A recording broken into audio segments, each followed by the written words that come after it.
how to make very good compost.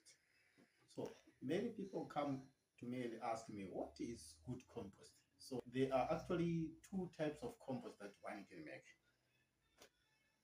I will talk about one type of compost, which is called a hot compost. Hot compost.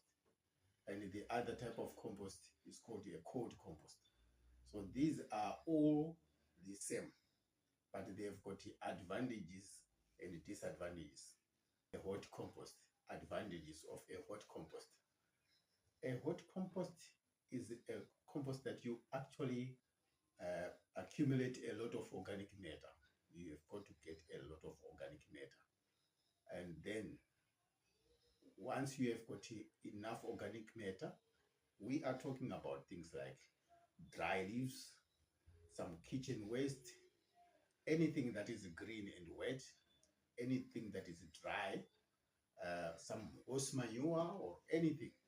Manure from animals that eat grass, not animals that eat meat like dogs, cats. No, that's not good manure because it's full of bad pathogens. Okay, once you have all those type of things, then you start making your compost by layering a layer of organic matter, green wet, another layer of dry organic matter, which is dry leaves, and manure. You keep on piling up to whatever size that you want to make. The bigger, the better. You can generate a lot of heat if your compost is big enough. It doesn't generate much heat if the compost is not big enough. So the advantage is that a hot compost is fast and quick to mature. It takes only about at least 3 months to mature, especially if you turn it regular, like once every week. It can take to about 3 months, then it's ready. When they want it to make money by selling it to other gardeners, or whether you want to use it in your garden, within 3 months you have ready compost to use in your garden. Another advantage is that as it generates a lot of heat, it also destroys a lot of harmful pathogens. Any pathogens that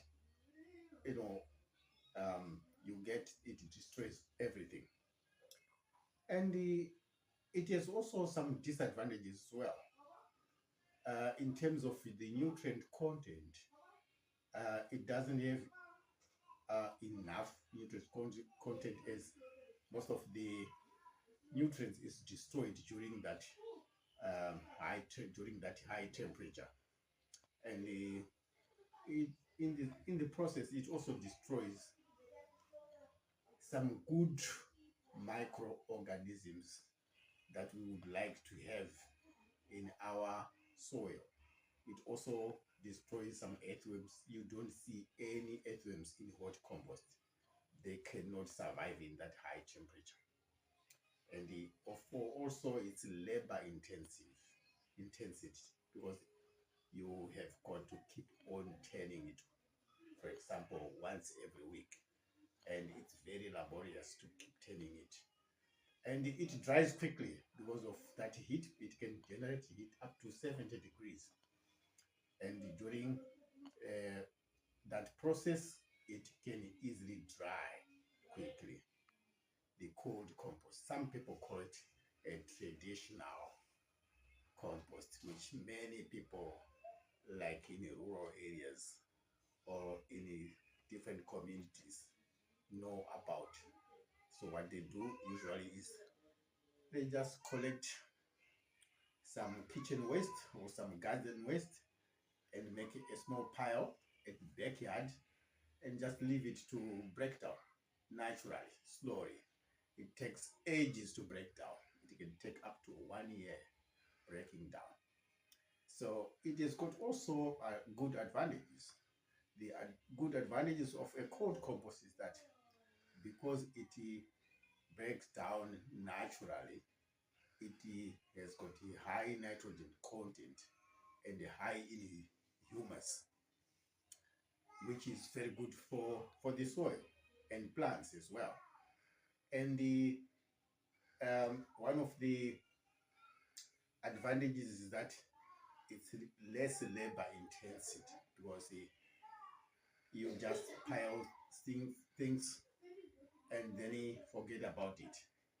Everything is gonna be broken down naturally. And also it retains moisture because there's no heat being generated.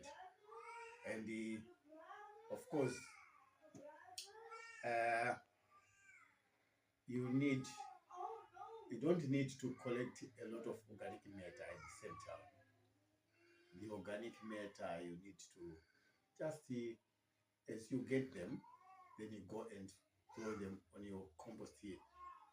And the disadvantages of cold compost is that it takes a long time, as I said, up to 1 year. And of course, sometimes it can invite a lot of rodents. Some mice coming because of the kitchen food that you throw in, it attracts a lot of other predators that would like to come and eat